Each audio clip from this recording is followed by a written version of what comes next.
Hello friends, मैं गीता अरोड़ा स्वागत करती हूँ आपका हमारे यूट्यूब चैनल पर। मैं आपके लिए लेकर आई हूँ सामान्य हिंदी की पीवाईक्यू सीरीज, जिसमें हम 2025 के जो है सामान्य हिंदी के प्रश्नों को हल कर रहे हैं। पीवाईक्यू सॉल्व करने का सबसे बड़ा बेनिफिट जो है ये है कि आपको एग्जाम पैटर्न समझ आता है, आपकी प्रैक्टिस अच्छी होती है और जो है आपका कॉन्फिडेंस डेवलप होता है क्वेश्चंस को सॉल्व करने का। तो वीडियो को एंड तक जरूर देखिएगा। चैनल को लाइक शेयर सब्सक्राइब करना मत भूलिएगा। जो पहली बार चैनल पर आए हैं वो जो है बेल आइकन को प्रेस कर दें ताकि आपको नए वीडियोस के नोटिफिकेशन सबसे पहले मिले। समय व्यर्थ ना करते हुए जल्दी से वीडियो को शुरू करते हैं। सबसे पहला प्रश्न है कि रमेश को उसकी इच्छा के अनुसार एक बड़े अच्छे संस्थान में नौकरी मिल गई है। रेखांकित वाक्यांश के लिए एक सार्थक शब्द क्या है? अब यहाँ पर बाकी विकल्प देखते हैं हम। सबसे पहले यहाँ नीचे से शुरू करते हैं। सबसे पहला अहेतुक। अहेतुक का अर्थ क्या होता है? अहेतुक हमारा शब्द है हेतु शब्द से मिलकर बना है। हेतु का अर्थ होता है कि किसी चीज के लिए आना। ठीक है, हेतु जैसे आप बोलते हैं किस कारण आप यहाँ आए, हेतु। इसके आगे जो है अगर आ उपसर्ग लगा देते हैं तो ये इसका विपरीत बन जाता है, यानी कि बिना कारण के। क्या बन जाता है? बिना कारण के। ठीक, इसके बाद जो है आत्म उत्सर्ग की बात करें तो आत्म जमा उत्सर्ग से मिलकर बना शब्द है। आत्म का अर्थ होता है खुद का और उत्सर्ग का अर्थ होता है बलिदान। तो आत्म उत्सर्ग क्या हो गया? खुद का बलिदान देना। जैसे स्वतंत्रता संग्राम में कई लोगों ने आत्मोत्सर्ग कर दिया। ठीक है। इतिवृत्त क्या होता है? इतिवृत्त का अर्थ होता है घटना क्रम प्रस्तुत करना, लेकिन तिथि के अनुसार, डेट के अनुसार। ठीक है। तो सिलसिलेवार कह सकते हैं इसको। सिलसिलेवार जो है किसी चीज को प्रस्तुत करना। ठीक है। इसके बाद है इप्सित। इप्सित बना है शब्द ईप्सा से और ईप्सा पर्यायवाची है इच्छा का। अब इसमें इत प्रत्यय लगने से ये क्या बन गया? हमारा एक विशेषण शब्द बन गया। ठीक है। इप्सित, उसकी इच्छा के अनुसार, यानी कि इप्सित। तो सही शब्द क्या होगा? पहला विकल्प हो जाएगा। उचित कारक एवं उससे संबंधित चिन्ह वाले विकल्प का प्रयोग करके निम्नलिखित वाक्य को पूरा करें। कारक के प्रश्न कई बार आ रहे हैं, आपने देखे होंगे पिछले पीवाईक्यूज में भी हिंदी के। कोशिश ये है कि आपके हिंदी में 20 में से 20 अंक आए, तो ये सारे प्रयास उसी लिए हो रहे हैं, तो साथ देते रहिएगा। मैंने मित्र डैश पत्र लिखा। मैंने मित्र को, करण कारक को विभक्ति करण कारक की तो नहीं होती। करण कारक की विभक्ति क्या होती है? से या के द्वारा, और वो भी किसके लिए? साधन की तरह इस्तेमाल होता है। ठीक है। मैंने मित्र को पत्र लिखा। को विभक्ति अधिकरण कारक की नहीं होती। अधिकरण कारक की विभक्तियां होती है में और पर। ठीक है। संप्रदान, मैंने मित्र को पत्र लिखा। मित्र के लिए, मित्र को, और को संबंध कारक की विभक्ति भी नहीं है, का के की है। तो यहाँ पर क्या है? मित्र को कारक क्या है? मित्र के लिए पत्र लिखा, मित्र को देने के लिए पत्र लिखा। तो सही विकल्प क्या हो जाता है हमारा? विकल्प 3। अगला है दिए गए वाक्य को क्रम में लिखे। वह उनके व्यवहार, व्यापार तथा विचार विनिमय की भाषा हो। राष्ट्रभाषा से अभिप्राय उस भाषा से है जिसे राष्ट्र के सभी निवासी व्यवहार में लाए। तो ये दोनों तो बिल्कुल एकदम एक दूसरे के बाद क्रम में लग रहे हैं। ठीक है। राष्ट्रभाषा से अभिप्राय उस भाषा से है जिसे राष्ट्र के सभी निवासी व्यवहार में लाए। यह भाषा संपूर्ण राष्ट्र को एक सूत्र में पिरोने का काम करती है। यहाँ पर सेंस नहीं बन रही, पहला वाक्य जोड़ते हैं।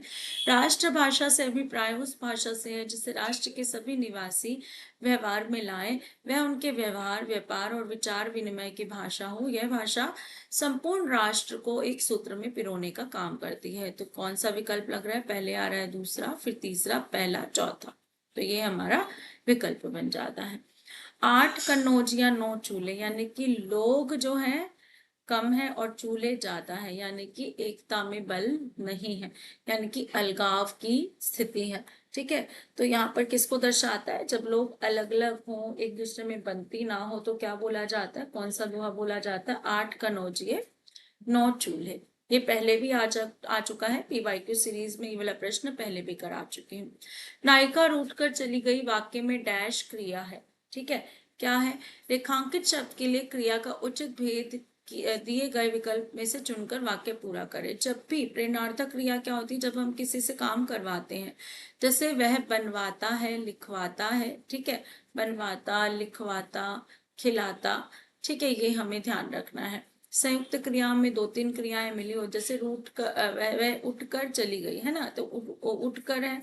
सो सोई और उठी, ठीक है। अकर्मक क्रिया में क्या होता है, जहां पर कर्म नहीं होता। पूर्वकालिक में क्रिया में क्या होगा, कर लगा होता है शब्दों के पीछे, जैसे रूट कर, आकर, जाकर, है ना। तो ये सब क्या होंगे, पूर्वकालिक क्रिया के उदाहरण होते हैं। इसके बाद मुख्य क्रिया हो रही होती है, इसके बाद तुरंत क्या होता है, मुख्य क्रिया हो रही होती है। जैसे पहले रूठी फिर चली गई, तो ये पूर्वकालिक क्रिया पूर्व काल में की, इसका कोई काल नहीं होता। मुख्य क्रिया जो होती है उसका काल हमें दिखाई देता है। पहले भी पूछा जा चुका है, तो पूर्वकालिक क्रिया आपको आनी चाहिए। पौराणिक कथाओं में इंद्र को देवताओं का राजा कहा गया है। रेखांकित शब्द का पर्यायवाची क्या है, तो हमें देखना है इनमें से पर्यायवाची कौन सा है। शिखी, शिखी कहा जाता है मोर को, ठीक है। केके भी बोला जाता है। पुरंदर इंद्र से संबंधित शब्द है, ठीक है। इसके बाद है व्योम। व्योम क्या होता है, हमारा आकाश गगन को हम व्योम बोलते हैं। चैतन्य का क्या अर्थ होता है, जिसमें चेतना हो, या कई कई बार हम प्रभु के लिए भी इस्तेमाल करते हैं, चेतना जगाने वाले प्रभु। तो सही विकल्प है यहाँ पर पुरंदर, ठीक है। अगला है, उपनिषदों में ब्रह्म ज्ञान को परम मोक्षदायिनी विधा के रूप में प्रतिष्ठित किया गया है। ये बार बार प्रश्न देख रहे हैं ऐसा कि वाक्य पूरा ठीक है और इसके किसी एक भाग में किसी एक वर्तनी में गलती है, तो उस वर्तनी यानी कि स्पेलिंग एरर को हमें ढूंढना है। ब्रह्म ज्ञान बिल्कुल ठीक शब्द है, ठीक है। मोक्षदायिनी देखते हैं। उपनिषद ठीक है, बहुवचन बन गया उपनिषदों। प्रतिष्ठित भी ठीक है, जिससे जो है प्रतिष्ठा मिली हो, सम्मान मिला हो।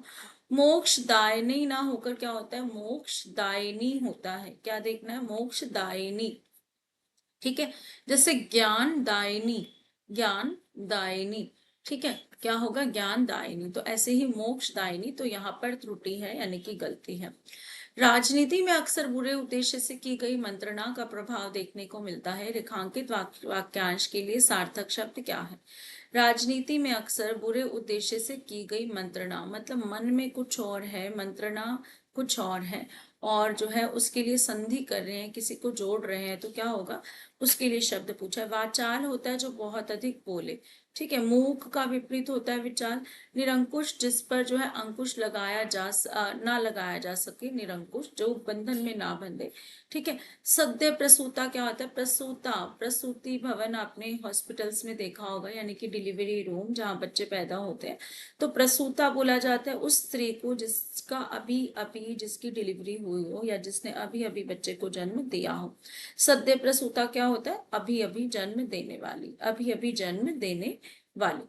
अगला है दुराभिसंधि। दुराभिसंधि में जो है शब्द वैसे यही वर्तनी अशुद्धि है, यहाँ पर इन्होंने लिखा हुआ है, लेकिन ये सही शब्द होता है दुर्भिसंधि होता है, पर ठीक है, ये समझ आ रहा है कि यही विकल्प हमारा ठीक है, क्योंकि संधि मतलब जोड़, दुर मतलब बुरा उद्देश्य, ठीक है। तो बुरे उद्देश्य से की गई मंत्रणा यानी कि दुर्भिसंधि। अगला है, उचित कारक एवं उससे संबंधित चिन्ह वाले विकल्प को चुनकर निम्नलिखित वाक्य पूरा करें। परीक्षा मार्च डैश होगी। अब देखो, आप लोगों को भी परीक्षाओं का वेट है, तो क्या बोलते हैं, परीक्षा मार्च में होगी। फॉर्म कब निकलेंगे, मार्च में निकलेंगे, है ना। तो यहाँ पर क्या होगा, अधिकरण कारक में, ठीक है, मार्च में होगी। कारक बार बार पूछे जा रहे हैं। दूसरा प्रश्न है, में कर्ता कारक का विभक्ति चिन्ह ने होता है या कई बार नहीं होता। अपादान कारक का से होता है, अलग करने का भाव या फिर तुलना करने का भाव। और कर्म कारक में को आता है या फिर जीरो आता है, ठीक है। वह अपनी माँ के पुराने आभूषण को बड़े प्यार से संजोकर रखता है। रेखांकित शब्द का पर्यायवाची क्या है, आभूषण का पर्यायवाची पूछा है हमसे। सबसे पहला शब्द है हमारे पास यातुधान। यातुधान का अर्थ हमसे पूछा। यातुधान का अर्थ क्या होता है भाई, यातुधान का अर्थ जो है, इसको तो मैं भी भूल गई हूँ थोड़ा सा, क्या होता है मेरे ख्याल से, आप चलो इसको छोड़ते हैं, बाद में बता दूंगी अगली क्लास में। वांछा का अर्थ होता है इच्छा, जो वांछनीय हो या इच्छा से किया गया हो, उसे क्या बोलते हैं हम, जो है इच्छा से किया जाने वाला बोलते हैं वांछा, यानी कि वांछित बोलते हैं, जैसे वांछनीय है, ये इच्छा की जा रही है, ऐसा जो है हमारे सामने आ रहा है। ठीक है, आभरण का अर्थ क्या होता है? आभरण का अर्थ होता है हमारा आभूषण ही होता है। ठीक है, अगला शब्द है हमारा यहाँ पर सुरभोग। सुरभोग का क्या होता है अर्थ? सुरभोग का अर्थ होता है हमारा कि सुर मतलब होते हैं देवता, सुरों को भोग लगाना, यानी कि सुरों का भोजन जो है। ठीक है, अच्छा यातुधान जो है समझ आ रहा है कि यातुधान का अर्थ राक्षस। ठीक है, यातुधान क्या होगा? राक्षस। अगला है ग्रामीण क्षेत्रों में दारिद्र्यता उन्मूलन के लिए सरकार ने अनेक योजनाएं चलाई हैं। दिए गए वाक्य के किस भाग में त्रुटि है? ग्रामीण क्षेत्र बिल्कुल ठीक है, ग्राम शब्द से बना है ग्रामीण। दारिद्र्यता क्या है देखते हैं। दारिद्रता वैसे दरिद्र से बना है, दरिद्र मतलब होता है गरीब। ठीक है, उन्मूलन मतलब हटाना। ठीक है, ग्रामीण क्षेत्रों में दरिद्रता यानी कि गरीबी हटाने के लिए सरकार ने अनेक योजनाएं चलाई हैं। किस भाग में त्रुटि है? ग्राम से ग्रामीण बना, सही है वर्तनी। योजनाएं योजना से बना है, उन्मूलन भी ठीक है। जो गलती है वो इस शब्द में है, क्योंकि दरिद्र शब्द है सही, और इसमें ता प्रत्यय लगाने से दरिद्रता बन जाता है, यानी कि गरीबी। ठीक है, गरीब से क्या बनता है? गरीबी। अगला है दिए गए वाक्य को क्रम में लिखें। युवावस्था में जब मनुष्य समाज में प्रवेश करता है, हाँ में हाँ मिलाने वाले व्यक्तियों से मित्रता उचित नहीं है। उसका चित्त कोमल, अपरिपक्व तथा संस्कारग्राही होता है। इस अवस्था में अत्यधिक दृढ़ संकल्प वाले एवं हाँ में हाँ मिलाने वाले व्यक्तियों से मित्रता उचित नहीं है। पहले भी करा चुकी हूँ। ठीक है, इसी शिफ्ट की लास्ट थर्ड शिफ्ट में भी सेम क्वेश्चन आया था। तो यहाँ से इसके बाद तो ये है, चौथे के बाद तो दो है। ये हमें समझ आ रहा है कि इस अवस्था में अत्यधिक दृढ़ संकल्प वाले एवं हाँ में हाँ मिलाने वाले व्यक्तियों से मित्रता उचित नहीं है। ठीक है, चौथे के बाद दो आएगा। अब पहला क्या है? युवावस्था में जब मनुष्य समाज में प्रवेश करता है, उसका चित्त कोमल, अपरिपक्व तथा संस्कारग्राही होता है। तो पहले के बाद तीसरा आएगा, फिर चौथे के बाद दूसरा आएगा। तो ये हमें किस में दिख रहा है? पहले के बाद तीसरा और चौथे के बाद दूसरा। ठीक है, तो ये उत्तर हमारा ठीक हो जाता है। अगला है तख्त या तख्ता। लोकोक्ति का अर्थ क्या है? या तो तख्त मिलेगा या तख्ता मिलेगा हाथ में थामने के लिए। तख्त मिल जाए तो तख्त किसका प्रतीक होता है? भाई राजा, राजा को तख्त मिल जाए, तख्त मतलब गद्दी मिल जाए। नहीं मिले तो क्या होगा? तख्ता मिलेगा। ठीक है, कि बाहर बैठेगा या कुछ करेगा तो क्या होगा? शान से रहना या भूखों मरना। ठीक है, या तो शान से रहो या भूखे मरो। अगला है निम्नलिखित वाक्य में रेखांकित शब्द के लिए विशेषण के सही भेद भेद को दिए गए विकल्प में से चुने। किसान ने खेत में थोड़ा सा पानी छोड़ा। अब पानी और थोड़ा सा, ये यहाँ पर हमें विशेषण दिखाई दे रहा है। किसान के आगे कोई विशेषण नहीं लगा, खेत के आगे नहीं लगा। वाक्य में विशेषण का भेद पूछा है। चार भेद हैं विशेषण के जो चारों यहाँ दिए गए हैं। संख्यावाचक में संख्या बताई जाती है, या फिर जो विशेष्य होता है वो गणना लायक होता है। परिमाणवाचक में मापतोल बताया जाता है। ठीक है, इसके बाद है संकेत वाचक में, यानी कि सार्वनामिक विशेषण।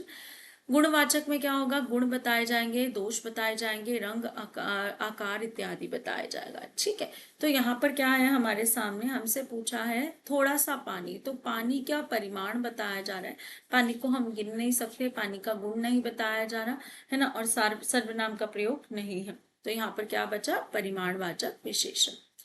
अगला है कॉम्प्रिहेंशन आधारित प्रश्न। हास्य और व्यंग्य साहित्य और संवाद की ऐसी विधाएं हैं जो गहन संदेशों को सहजता और रोचकता के साथ प्रस्तुत करती हैं। हास्य मनुष्य को आनंद और उल्लास प्रदान करता है, जबकि व्यंग्य किसी सामाजिक, राजनीतिक या नैतिक विसंगति पर तीखा प्रहार करता है। जीवन चाहे व्यक्ति का हो या सामूहिक लोक जीवन हो, हास्य व्यंग्य की आवश्यकता सभी जगह है। वस्तुतः हास्य व्यंग एक ऐसा माध्यम है जो नीरस वातावरण को भी सुखद बना देता है। नीरस मतलब बोर वाले वातावरण को भी सुखद बना देता है। वस्तुतः हास्य का जादू सचमुच इतना प्रभावशाली होता है कि वह अनायास मतलब अचानक चारों ओर फैल जाता है। जिसने कभी हंसना ना सीखा हो, सचमुच कभी उसने जीना ना सीखा। सामान्यतः व्यक्ति को जीवन में इतनी मुसीबतें झेलनी पड़ती हैं कि अपने जीवन को पहाड़ समझने लगता है। ऐसे दूभर जीवन को यदि जीने योग्य बनाना हो तो इसके लिए आवश्यक है जीवन में हंसने की गुंजाइश हो। हंसी के सहारे मनुष्य अपने कष्टों को भूलने का प्रयत्न करता है। संघर्ष, तनाव, व्यस्तता, घुटन आदि आज के जीवन की सहज देन है, जिससे बचने के लिए यह आवश्यक है कि हम हंसना सीखें। साथ ही यह भी सत्य है कि हम में से अनेक व्यक्ति हंसना नहीं जानते। हंसना तभी संभव है जब हम परिस्थितियों के साथ बहुत गंभीर रूप से जुड़कर घटनाओं को सहज भाव से देख सकें। परिस्थिति से ऊपर उठकर विचार करने की शक्ति ही जीवन में हास्य का संचार करती है। भार स्वरूप लगने वाला जीवन एक विचार करने की शक्ति ही जीवन में हास्य का संचार भार स्वरूप लगने वाला जीवन एक बार फिर से हल्का हो जाता है और रोता हुआ व्यक्ति फिर से हंसने लगता है। हास्य की भांति जीवन में व्यंग्य की स्थिति भी महत्वपूर्ण है। व्यंग्य से जीवन में प्रति मानव दृष्टि अधिक प्रखर हो जाती है। जीवन की विसंगतियों को व्यंग्य अधिक उभारता है, उसका प्रभाव भी अधिक पड़ता है। यानी कि हंसने के हमें फायदे बताए जा रहे हैं कि हंसना क्यों लाभदायक है। हंसकर जो है नीरस वातावरण को भी जो है सरस बनाया जा सकता है। कोई भी हमारे जीवन में जो है भार लग रहा हो परिस्थिति का, उसको हंसकर ही मिटाया जा सकता है। तो अगला यहाँ पर हमारे सामने प्रश्न है, यहाँ पर जो देखते हैं, लेखक के अनुसार हंसी किस स्थिति में संभव है? जब व्यक्ति केवल व्यंग्य का सहारा ले, जब व्यक्ति संघर्ष और तनाव से मुक्त हो, जब व्यक्ति परिस्थिति को सहज भाव से देख सके, जब व्यक्ति जीवन को पूरी तरह से गंभीरता से ले। तो यहाँ पर क्या है, हंसी जब व्यक्ति परिस्थिति को सहज भाव से देख सके, सामान्य भाव से देखेगा, तभी जो है हंसी की स्थिति संभव हो पाएगी। बाकी सारी कंडीशन सोचेगा तो हंस नहीं पाएगा। गद्यांश के अनुसार व्यंग्य का जीवन पर क्या प्रभाव पड़ता है? यह केवल मनोरंजन का साधन है? नहीं, यह व्यक्ति को तनाव मुक्त कर देता है। हाँ, यह जीवन की विसंगतियों को प्रखरता से उभारता है। तो गद्यांश में तो हमने यह पढ़ा है, ठीक है। यह परिस्थिति को हल्का बना देता है। तो यहाँ पर क्या है, यह जीवन की विसंगतियों को प्रखरता से उभारता है, ठीक है। तो ये हमने गद्यांश में पढ़ा है, जिसके अनुसार उत्तर देना है। बाकी तीन भी गलत नहीं है। जिसने कभी हंसना ना सीखा उसने जीना ना सीखा, इस कथन का आशय क्या है? जिसने कभी हंसना ना सीखा, हंसी जीवन को सरल जीने योग्य बनाती है। संघर्ष के बिना जीवन का आनंद नहीं है। जीवन में हास्य का कोई महत्व नहीं है, ये तो गलत है। केवल गंभीरता ही जीवन का आधार है, नहीं, हम तो हंसने के फायदे कर रहे हैं, ठीक है। तो क्या है, हंसी जीवन को सरल और जीने योग्य बनाती है। गद्यांश के अनुसार व्यंग्य का मुख्य उद्देश्य क्या है? समाज की विसंगतियों पर तीखा प्रहार करना, तनाव पूर्ण जीवन को हल्का बनाना, परिस्थितियों से भागने का मार्ग दिखाना, मनोरंजन करना। तो यहाँ पर क्या दिख रहा है, हमने पहली लाइन में ही पढ़ा था, समाज की विसंगतियों पर तीखा प्रहार करना क्या है, व्यंग्य का मुख्य उद्देश्य है। अगला है, गद्यांश के अनुसार हास्य और व्यंग्य का साहित्यिक महत्व क्या है? केवल सामाजिक विसंगतियों का चित्रण करना, केवल मनोरंजन प्रदान करना, जीवन की कठिनाइयों को बढ़ाना, गंभीर संदेशों को सरल और प्रभावशाली ढंग से प्रस्तुत करना, ये है। केवल लगने से नहीं है, केवल लगते ही क्या हो जाता है, ऑप्शन थोड़ी नेगेटिव हो जाती है। तो हमें क्या है, गंभीर संदेशों को सरल और प्रभावशाली ढंग से प्रस्तुत करना गद्यांश में हमने पढ़ा था। 15वां प्रश्न, इस मंदिर की भव्य वास्तुकला देखने योग्य है, वाक्य में विशेषण बताना है, ठीक है। अब कैसा विशेषण यहाँ पर है, इस मंदिर की भव्य वास्तुकला। वैसे तो यहाँ पर भी सार्वनामिक विशेषण है, लेकिन मुख्य शब्द यहाँ पर है वास्तुकला के बारे में बताया गया कि भव्य वास्तुकला। तो यहाँ पर क्या हो जाएगा, हमारा गुणवाचक विशेषण है, क्योंकि रंग या स्थिति गुणों के आधार पर जब हम किसी की विशेषता बताते हैं तो क्या हो जाता है, गुणवाचक, ठीक है। संख्या के आधार पर बताते तो संख्यावाचक। तो ये जो है हमारा आज की क्लास या आज के प्रश्न खत्म होते हैं। वीडियो को शेयर जरूर करिएगा, कमेंट करके जरूर बताइएगा कि आपको क्लासेस कैसी लग रही है।